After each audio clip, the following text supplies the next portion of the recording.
It's time for the One Bar and Lepica Show, bringing you anything and everything Minnesota Vikings. Welcome to professional football.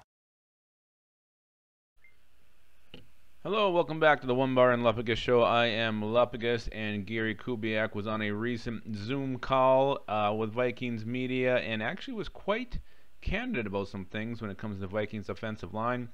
We're going to talk about that today a little bit. Before we do, be sure to subscribe to our channel and like our vids. Again, we're going to have up-to-date Viking content, news when it's breaking, posting videos every single day. So subscribe to get that ding, find out that we posted something new, and be the first one to check it out. All right, so Gary Kubiak got on the media today. You know, he said a little bit more than most coaches do at this juncture, which was kind of surprising, and honestly, it was pretty damn refreshing. There's some takeaways here, and even a projected offensive starting line. So the question is, should we be worried about anything that he said today? And I think there is definitely some concerns. All right, first of all, one of the first big things he said is Riley Reiff is not going to be played inside at guard. That is something they are not considering. He will strictly be a left tackle.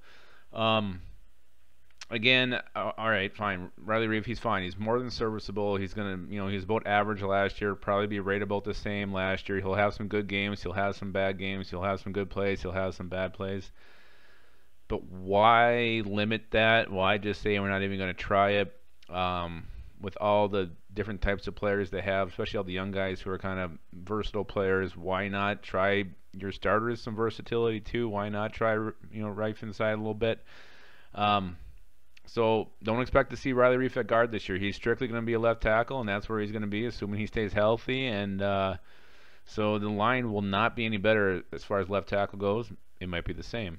He said he has big expectations for Drew Samia. He loves Drew Samia, so that's great to hear. But we're going to come back to that because there's something else here that I don't know. I just didn't really. I don't really believe that. Another big talker that we can talk about here with his conference today, Ezra Cleveland. They're going to try him inside at right guard. Doesn't sound like they plan to keep him there for the future. Just a way to maybe get some use out of him this year. But the fact they're trying him at right guard is kind of surprising.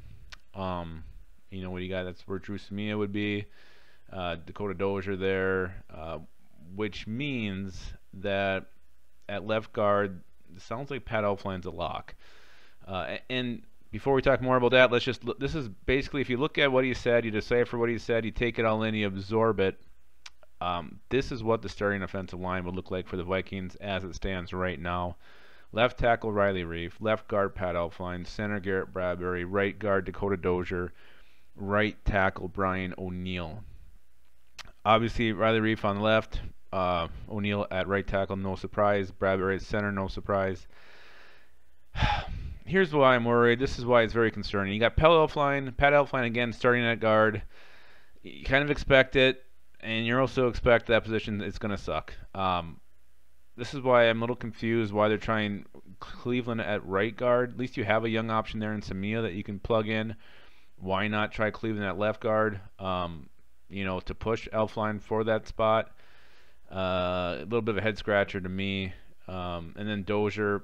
Honest to God, if Doziers are starting right guard and Elfleins are starting left guard, I'm going to have no hope for Kirk Cousins, no hope for our run game. It's going to be brutes. Those two could not do it a season ago. There's no reason to believe they can do it this year, that they're going to be any better.